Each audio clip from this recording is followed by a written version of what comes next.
fantasy-loving besties, and welcome back to my channel. We are only 1 week away from the fearful release. Oh my god.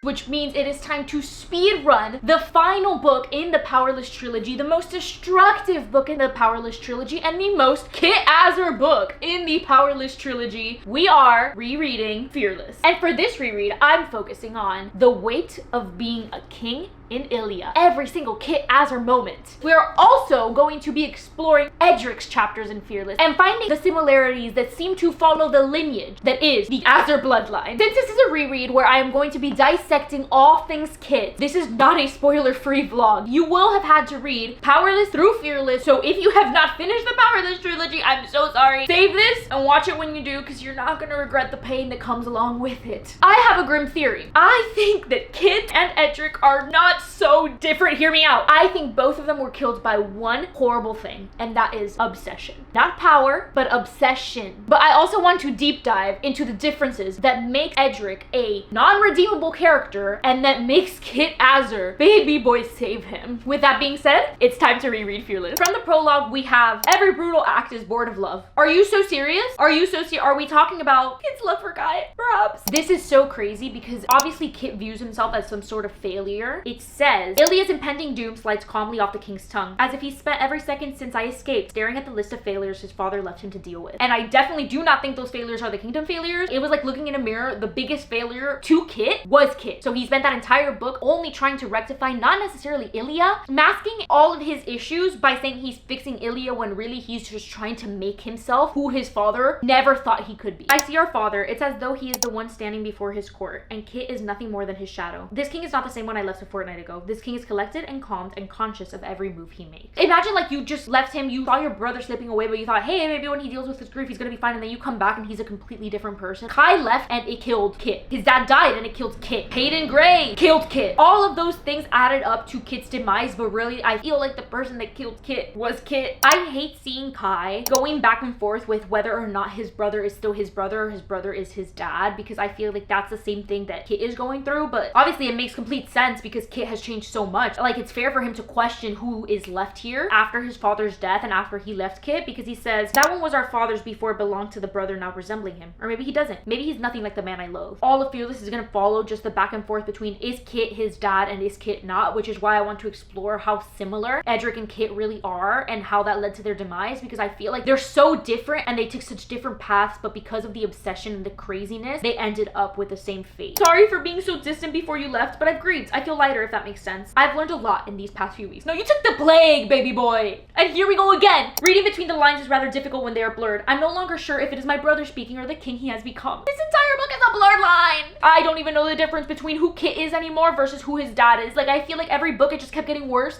and worse and the lines kept getting blurred to this point. Like, I can only defend Kitt's actions so far. Do I think what he did was not inherently from a bad place? Yeah, like, I feel like I can't fault him, but I cannot lie that he has become so much of what he hated, and it sucks to see. So I listened, I learned, and for the first time in my life, I came to my own conclusion. So call me crazy like the rest of the kingdom, but I don't think I'm insane. He's being called insane for feeling like he's thinking for himself, and I feel like that's where the lines are getting blurred, where he's not really thinking for himself. To him, it's the only semblance of being his own person. That's what's causing him to think, oh my god, everybody thinks I'm insane, but I'm just being me. I'm just trying. I'm doing my own thing. He doesn't realize how far gone he is, that at this point, it's too late for him to do his own thing because he's so far gone that he's not making his own decisions anymore. This is like really simple, but it says, Kitt strides to the head of the long table, where Kai flanks his right and I his left. And that placement is so incredibly important because to his right is the right way for him. To his left is the wrong way for him. Hayden was never meant to be. I don't want to keep repeating the same quotes, but I just feel like it sucks that Kitt has put this blame on Peyton, rightfully so, but it's just crazy to see how Peyton even knows her role in how he ended up this way, because she spends so much time trying to fix what she wronged, trying to fix the betrayal, trying to fix how much she hurt him and try to find that friendship with him again. So it's really painful that now it's like too little too late for him, where he's not even willing to hear it out and mend that relationship anymore, because in his brain, she kills his dad, she is ruining his relationship with Kai, and like that's it, like it's over. And meanwhile, Peyton is trying really hard to try and keep him there, and I feel like Kitt has become so blinded to any type of help at this point because he thinks that what he's doing is like like the best way to go about it. Oh my god, you can see the back and forth so quickly from the beginning. I know that it gets worse throughout Fearless where it just gets more sporadic, but from the beginning, Kitt's green face brims with gratitude. He looks at Kai like he once had, like a brother, but the moment passes too quickly. Without warning, he suddenly morphs back into the king. Kitt was talking about a memory that he had with Kai, and then Peyton mentioned like a specific of it, and he said, I hadn't realized he told you about that. I feel like this solidified for him that like Peyton is now in the mix. Like it's no longer an intimate memory between him and Kai. Now Peyton is a part of that. Now Peyton is taking that past from him, and he's so crazed about the fact that Peyton is the problem that he's going to be bothered by that. Perhaps that is why he shies away, grows distant in our presence, because he knows I feel for her just the same. Our brotherly bond falters in the face of her, and that's why. And that's why he blames Peyton. Literally why he blames Peyton. Kitt was having his moment. He was kind of enjoying having the public like waving at him and all of that, which is crazy because he feels so much weight by the crown, but yet he is kind of blind to the power that it's giving him, which is showing pieces of his dad, which sucks. And then it says, but they didn't move, nor do the loose lips they all possess. No, they're all too busy staring at her. And just like that, even the kingdom is being blinded by Peyton. And for him, it's like she's not only taking Kai, she's taking his crown. It's like Peyton is just in the way of absolutely everything that could mean Kitt's freedom and happiness. So Andy and Peyton are talking, and she says, don't hurt him. He can't afford to break again. Oh my god. Oh my god.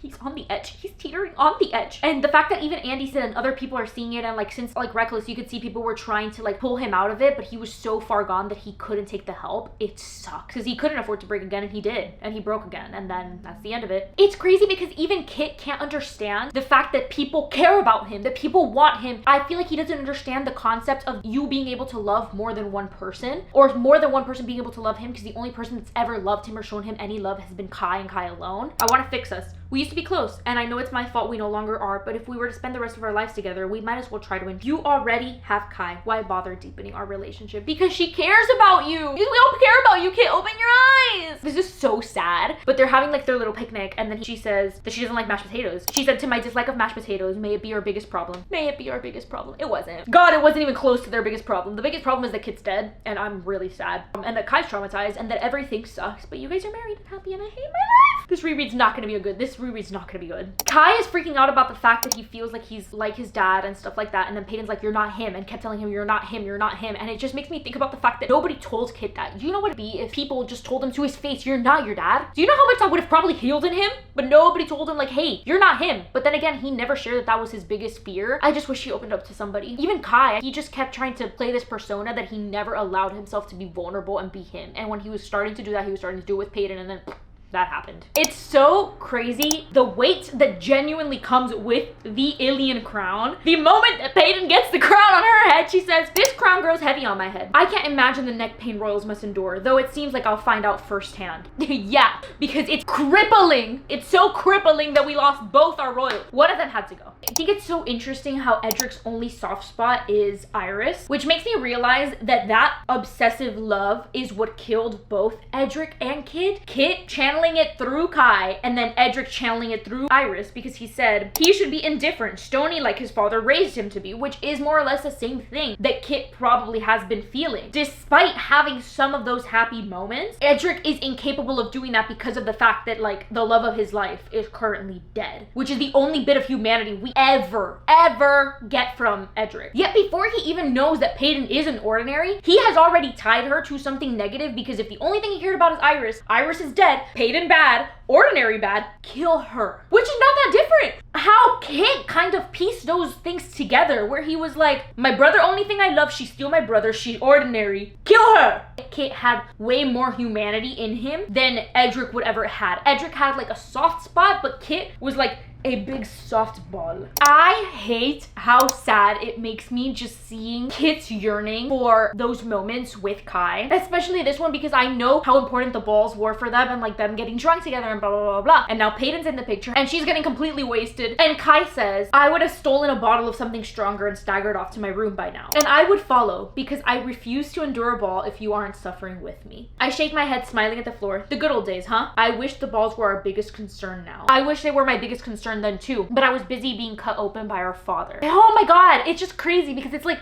Edric was a horrible person, but the version that each of them knew shaped the way that they processed life and the way that they go about their traumas. Kai, I can't tell you how sorry I am about that. What he was to you, what he put you through was just so different from the man that I knew. And then Kai says, I look him in the eyes, father's eyes. Oh, I only say that to remind you of how much better you could be, how much better you've already become. Kitt says, I want to be better. Hell, I want to be great. And then Kai says, and you will be. I'm with you until the very end. You and me, brother. You and me. Why did I have to read that entire thing? But oh my god. Somehow, Kai was so strong from all of the abuse that he got growing up that he technically endured the worst and then he still made the best out of his life. And then Kitt endured so much less, but yet the emotional trauma was too much for him because he's not as hardened as Kai is, and then it ended up crippling him. And it just makes me really confused because I'm like, technically Edric did make Kai stronger and that's why strong is okay, and technically he did nothing to Kitt and then Kitt never felt adequate and now he's dead. That's so toxic. Like, that is the toxic mentality that Edric had about how he raised his sons, and it's so fucked up that I have to understand it. We share something then, a smile, a moment of understanding, a reparent of a bond once strained. It's taken much grief and anger to get here, but I'm proud to say that my brother has returned to me. This is the Kitt I know and love. This is the friend I'll spend the rest of my life with. No, he's not. No, he's not. But this is the Kitt oh my god, that's the thing. Actually, hear me out. Technically, that Kitt is dead. That Kitt slowly died before Kitt died. The Kitt that he knew and loved, completely dead. Yeah, technically that Kitt did spend the rest of his life with Kai. I don't know how I missed this in the first read through because this is actually kind of insane. Kitt says, oh, I doubt that's the brother they're worried about. And Kai's like, oh, here we go. I don't want to get in the way of you two. Kitt chuckles, and I'm slightly startled by the sound. It's not you who's getting in the way. I don't have the chance to ponder his words. He moves on quickly, avoiding any further discussion on the matter. And some cowardly part of myself is thankful for it. That was like, the sign was right there. The sign was like right in front of Kai, and Kai was like, anyways, and then just moved on. How Lord expertly molded this into a romance when it was just a love between two brothers. Oh my god! Oh my god, I'm so sad. I'm so sad because to Kai, in Kai's point of view, his life still really does revolve around Kitt, and then Kitt just thinks that Peyton's stealing him because he's too blinded to realize that Kai can love both of you. My words are hurried. I step in front of him, facing my other half fully. Are you so serious? I would know you in every life, brother, more than any other soul. Believe that. His hand clutches my arm as he ducks his head, hiding the emotion shining in those green eyes. And do you know how important that was for him? Oh, do you know oh my god, do you know how important that was for him? And then Kai, in his brain, is like, this is the brother I know, the bond I know to have with him, and I cannot bear to lose that. And you lost that, and then you lost him. This read is gonna be so freaking difficult because of like how good this book is and how much depth Kitt got to have in this book and how many moments he got to have. And like, I hate, if you only look at Peyton and Kai's romance, you miss so much depth that this book had that wasn't just a romance. That's really hard to do because I'm not gonna lie, even in my reread, all I keep focusing on are Peyton and Kai's romance because it was so good in this book. You could see the devotion for his brother and him fighting himself on it constantly, and then Kai giving him constant reassurance, and then it just not being able to accept the fact Kai really does love him above all else.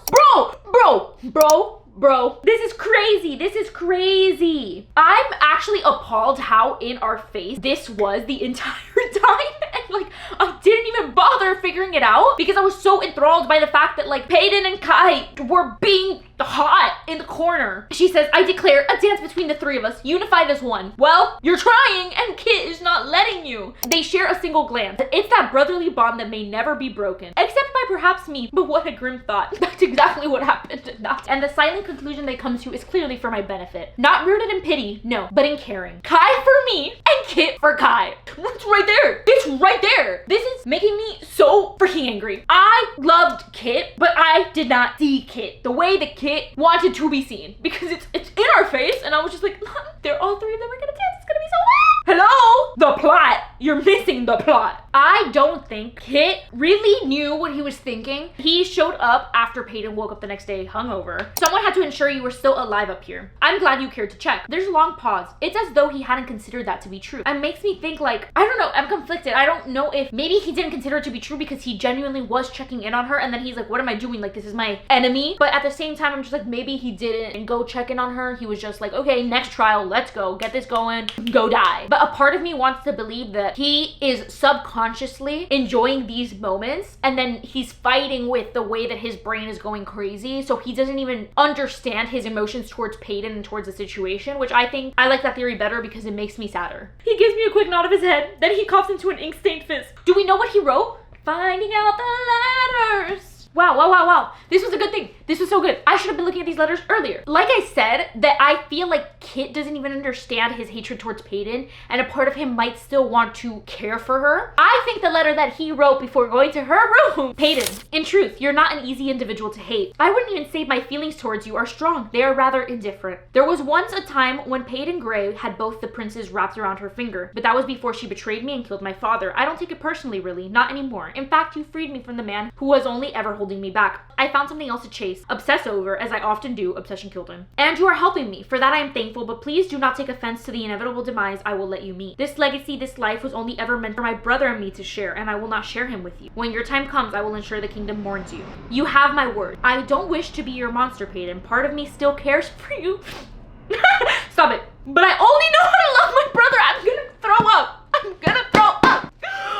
Stop. That wasn't even the letter. I feel like it's this one because the next letter is about Israel and we're about to enter the second trial. But it says, it feels good getting drunk with my brother again. Peyton is there. Peyton is always there. But it is bearable when Kai is around. I can be myself, be with him. The plague allows me that. It allows me that. I enjoy the time with my brother, and deep down, I enjoy the little time I have left with Peyton too. Oh my god, if he hadn't taken the plague, I think he would have been happy. I think that lapse in judgment that killed him makes me so freaking angry. Like, this is pissing me off because he had so much life to live. He was too young to die, and he could have enjoyed those moments with Peyton, and it hurts so damn bad because I know a part of him wants to, and I think, you see, like I said, in that thingy, during that like ball and stuff where he's allowing himself to enjoy dancing with Peyton and things like that, he's starting to see that, hey, I can still enjoy being with my brother and still be his brother and still love my brother even when Peyton is around. And look at that. I kind of don't mind the time that I have with Peyton. It's not so bad, but he was already too far gone to like find a way out of that. I'm so freaking angry. I'm so angry. I totally forgot that Kitt and Peyton fought. Your father ensured I would never forget who I really was. Maybe it's habit or anger or a cruel mixture of both that has my gaze falling to the top button of his crumbled shirt. Oh my god! It seems history refuses to go unrepeated, and she's looking at his shirt because she's comparing Kitt's look, which is messed up because Kitt is his own person, let him be, to his father. And she's like looking at his shirt because it's like making him think like, oh, you look like your dad, and then I stabbed your chest. That's how he died. That's crazy. Once again, I'm avoiding the gaze of a man who nearly killed me. No, once again, you're not the boy I knew. Now I want to know this king you're going to become.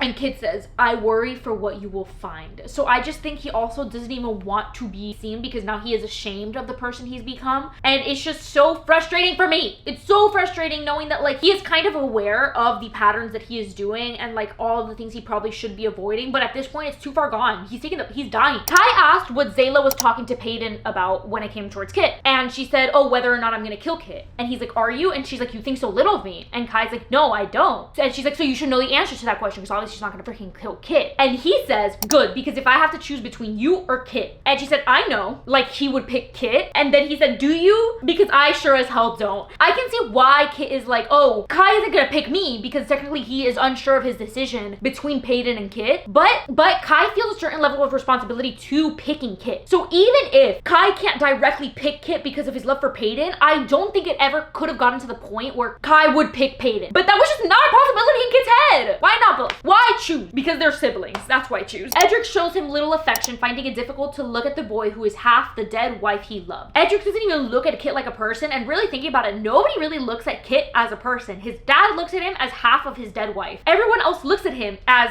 his father. Hello, can somebody look at him as Kitt Azer? And the only person who did that was Kai. But then even now Kai is looking at him like partially his father's son. Somebody just see Kitt for Kitt. I hate Edric Azer. That's what this vlog is. I hate Edric Azer. Don't ever compare Kitt to Who are you? Kitt has always feared failing our father, but I think he also fears turning into the one I hated. Along with the letters Kitt found, your fight with the king may have helped him see reason. I feel like at first Kitt wanted to be everything his dad was, and after finding out everything about his dad, he got so obsessive with the idea of being exactly what he is not. He just did not have any guidance to go about it the right way. I think that all of his bad actions were rooted in the fact that he wanted to make sure he was not the king that hurt Kai, so he wanted to do everything in his power to protect protect Kai, and Kai is protected with him, and Peyton killed the king. So then, like, these are the associations he's making, and even though they don't make sense, I think that obsession, plus the plague, really blinded him into doing things that are not inherently correct, even if they came from a good place. Blurts out, oh, you're in love with Peyton? And Kai's like, don't be ridiculous, Kitty, she's your bride. And he said, and I'm your brother, always, no matter what. Like, he does not even give a shit about the fact that Peyton's his bride. He's just like, but we are brothers. Like, this is not going to change anything between us. His tone suggests this is a question I'm meant to answer. This isn't the first time Kitt has tiptoed around the subject that is our intertwined futures. He wishes to hear that this marriage to Peyton won't change anything between us. And for our sake, I will pretend that it hasn't already. So obviously Kitt already knows that it's changed things, but he keeps searching for that level of approval from Kai that they're still the same brothers. And I just hate how blind he is to the fact that they're literally still living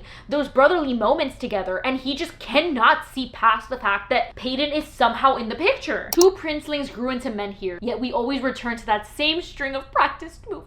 Stop! I can't stop sparring, it makes me cry. Oh my god. We follow a pattern, a structure, a memorized sequence of steps. This vicious dance, this vicious dance, because, you know, I didn't dodge, is one we created as boys, and it feels like tranquility. Because that's why Kitt always wanted to return back to that, because that sparring with him was his way of feeling peace. Maybe it was his way of feeling sane, while the plague was making him go insane. I jab my blade towards his chest and wince when the blow lands. Kitt groans at the prodding of a dull word. Thank God it was dull that time. Can't say that for the future. He backs away, breaking the trance we once shared. You're supposed to dodge that, Kitt, I say sympathetically. He rubs at what will soon be a blossoming bruise beneath his tunic. It's gonna be an open wound. Well, I forgot the worst moment of foreshadowing in this stupid series. He said, enforcer, I'm not good at fighting my own battles. Come on, you know these steps. Let's run it again. They couldn't run it again that last time. You know how badly Kai probably wanted to say, no, let's do that again. We're supposed to do it again. Ugh. Is it possible that the reason that Kitt is incapable of understanding that Kai can have a place for both a brother and Peyton because his dad only ever had a place for his lover? But Edric's stony heart had started beating again, still only for his Mila. So what if Kitt has this outlook on loving somebody that you can only love one person, and if you have like a lover,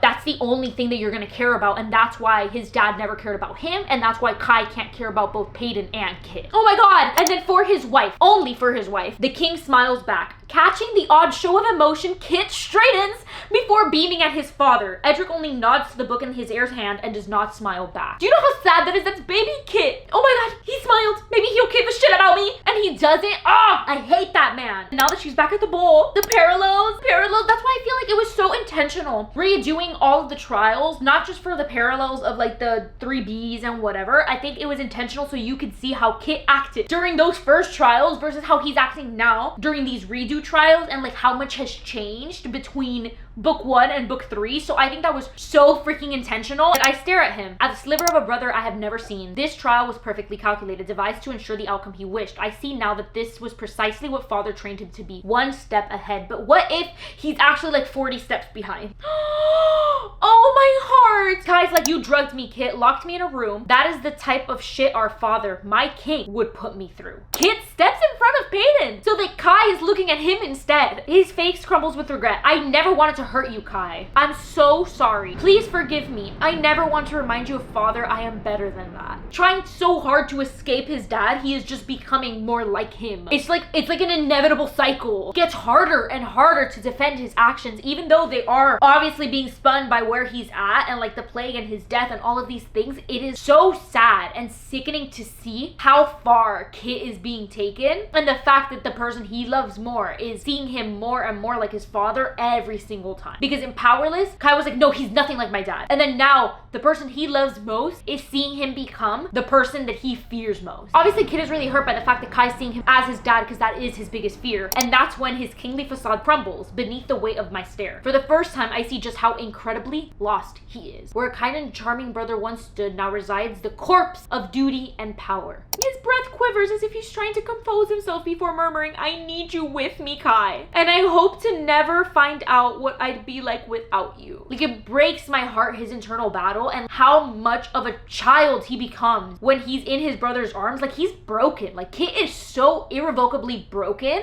He had like a really vulnerable moment where he was pretty much blaming himself for his mom's death, and like he feels so much responsibility for his mom's death, and kept saying how like obviously he's the reason that his mom is dead. He's the reason that his mom is dead. The amount of blame that he puts on himself for why his dad didn't love him, justifying some type of reason when Edric is just an asshole, is so sad, because even if he doesn't care anymore, he is still craving that level of validation to the point that he is blaming himself as a fetus, thinking that that's enough to warrant how his dad treated him. It says, I rarely see him happy outside the kitchen or company of family. And the kitchen is literally family, because the kitchen is Gale. You could see how badly Kitt is seeking that type of family and that type of nurture, but he wanted it so badly from the one person that didn't matter. Just because he's blood does not make him any more important than all this fountain family that you have. By the fact that even Kitt is not his actual blood, so he is chasing after his dad because that's his dad, because that's his dad. But then you have all of these people here where none of them are your actual blood, and they're willing to give up everything just to see you happy. So it's the night before the wedding, and I just really thought it was important to mention. One of my girlies told me through Instagram, in Molly's words, they did the devil's tango on his 4-year-old sister's grave. The way that fucking took me out, honestly, didn't think about it on my first read through, and it's making me laugh on my reread. They just got married, and then Peyton asked Kitt, did you want this? Despite our marriage being for Ilya, did you want this? I know how Kai feels about you, so no, I don't want this. But you married me anyway, and I would do so much worse for him. And that's exactly what he did. Like, he genuinely did that. I understand our marriage is for Kai as much as it is for Ilya. Your enforcer will never have to take a life of another ordinary. He will no longer be controlled by guilt or shame, and above all, this kingdom will remain standing. So a part of me really wants to believe that, I know that he's saying that he wants to be great in this, but I do want to believe that a good part of him really did do this so Kai could be free of that specific role. I just feel like there was another way that he probably could have gone about it. This is so sad. So Gale is saying how like, oh, you can use your power, Kitt, to like clean my floors. And then Kitt makes a joke being like, oh, Kai can do that too. And Kai says, oh, you hate when I borrow your power. But in truth, I would simply like to know where the brother went who so desperately wished to fight his own battle. And that's why these parallels between this book and book 1 are so sad, because in book 1,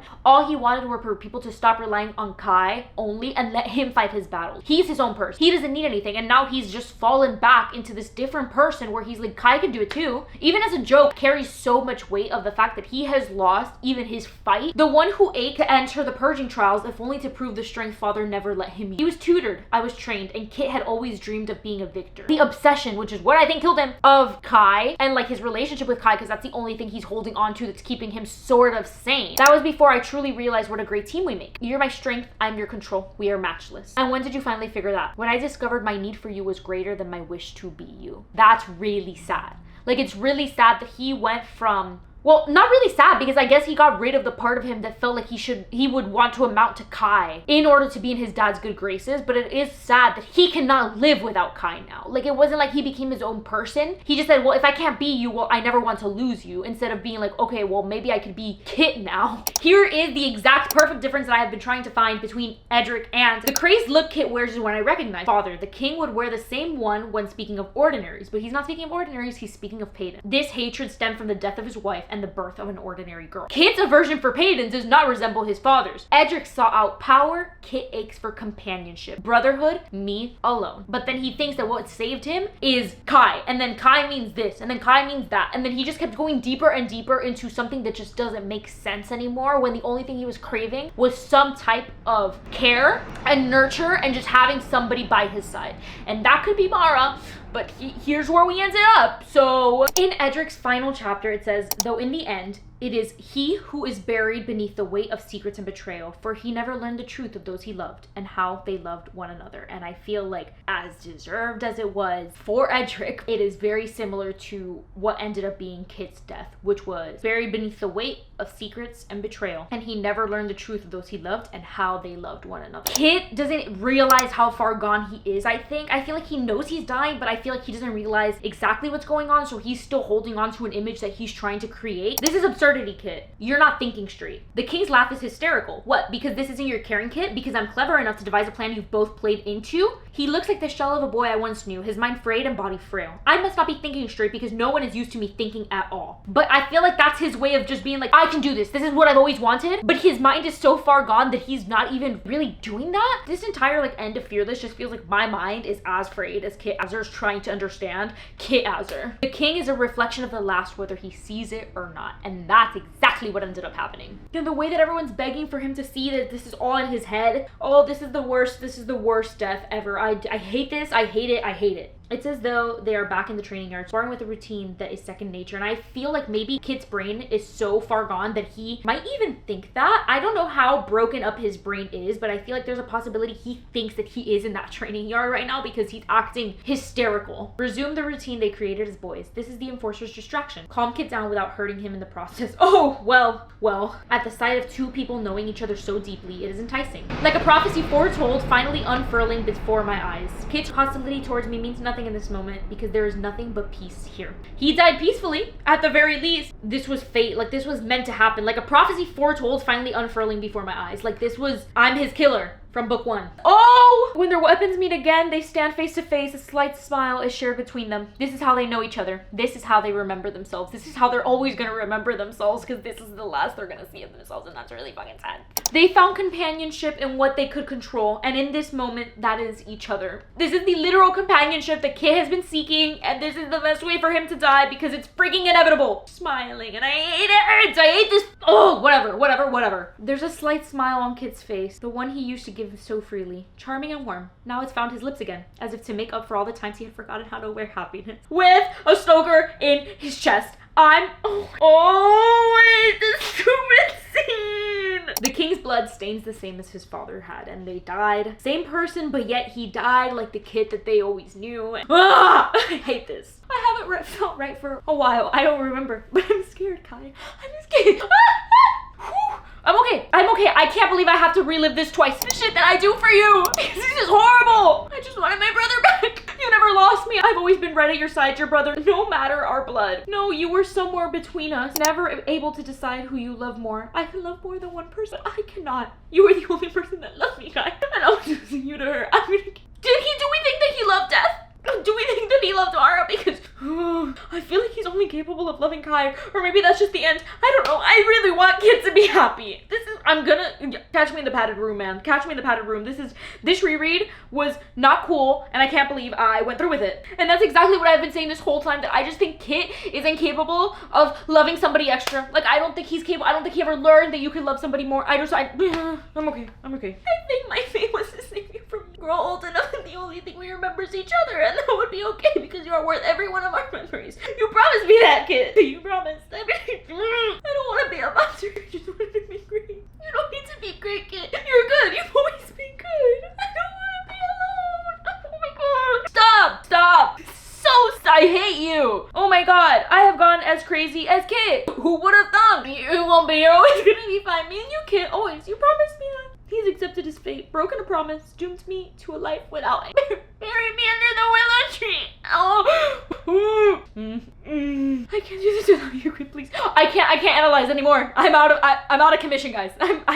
This is the most I could have given you. Pressed into his features, because he died. It's the most peaceful way that he could for his brother with his brother. Please don't leave me. I call his name and speak my own. I'm dead beside him, but cursed to keep living. My brother. I am lifeless on the floor beside my brother. He has, for better or worse, waited his entire life to prove himself to the king, his father. The boy has wanted for little more than to be needed by the man who has always withheld his affection. Though Edric's relationship with Kai is strained, Kitt finds himself envious of even the begrudging approval his father feels for the enforcer. Pride, praise even, that the heir finds himself craving, but his role is not one that displays tangible achievements and forces him to work even harder to prove himself. Failure is the word Kitt fears most, and it plagues him still. Even after the death of his father, he's not quite sure where the overwhelming need to please stems from, only that it seems to fester with each day the king shoves a book beneath his nose. Disappointment Kitt can bear, but indifference from the man meant to love him drives the boy mad. Kitt was a good brother, Kai murmurs, not me. Good, bad, I shrug a shoulder. We're all just shadows of what we believe to be true. Kitt certainly believed something. Can I stop now? I'm gonna stop now. No. I'm just gonna keep reading, okay? Is that okay with you? Together we will build Ilyan like Kitt wanted, and he will be remembered as the greatest king in our history. And they got married happily ever after the end. I can't do this. That was great and horrible, and honestly, I'm not gonna give much of an outro because that broke a piece of me that I wish I never had to relive. Oh, Jesus, I hated that. This is what I do for you, just to finally follow Kitt through every phase of his insanity. But there is something missing, is there not? The epilogue. What? Why? Perhaps on Saturday, the next next and final Fearless vlog and our final vlog together before Fearful, I am exploring every moment that death was mentioned, every moment that death might have appeared, every moment that seems a little odd where I think, hey, what if Mara was there within Fearless, because Fearful takes place during Fearless, so Mara was there all throughout Fearless, and I have found every single one of those moments for you. I think there's like 150 mentions of death. We are going to rip apart all of those. You're gonna see me relive horrible ending once more before Fearful. We are 1 week away from Fearful, and we only have Mara left to explore before we are ready to figure out what really happened, aside from what I've already dissected within Fearless. Thank you guys so much for watching, and I'll see you on Saturday for the last installment of our Powerless reread through Kitt Azer's point of view. Bye!